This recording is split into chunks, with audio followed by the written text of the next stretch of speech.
এসছি দশমীর দিন মায়ের যে ভোগ হয় সেই ভোগটা পান্তা ভাত, আলুনি কচুর শাক, বড়া।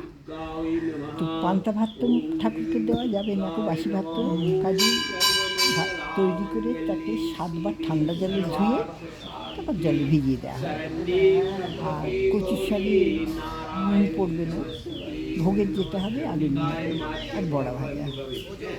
এই হচ্ছে মায়ের এইটাই চলে এসছে দশমীর দিন মায়ের ভোগ। বড় ভোগ দেখে আসছি, মা সেটা চলে দেওয়া যাবে হয়েছে। শ্বশুর বাড়িতে। হ্যাঁ, মা চলে যাবে শ্বশুর বাড়িতে। মা তো বাড়ির বাড়ি থেকে শ্বশুরবাড়ি যাচ্ছে, কদিন মাত্র থেকেছি। মায়ের মন খারাপ, মাও কাঁদছে, মেয়েও কাঁদছে। তো মায়ের মন এত উদ্বেল হয়ে গেছে যে রাঁধতে ভুলে গেছে নুন দিতে। মা রান্না করেছে, তাতে নুন দিতে ভুলে গেছে। আলুনি কচুর শাক।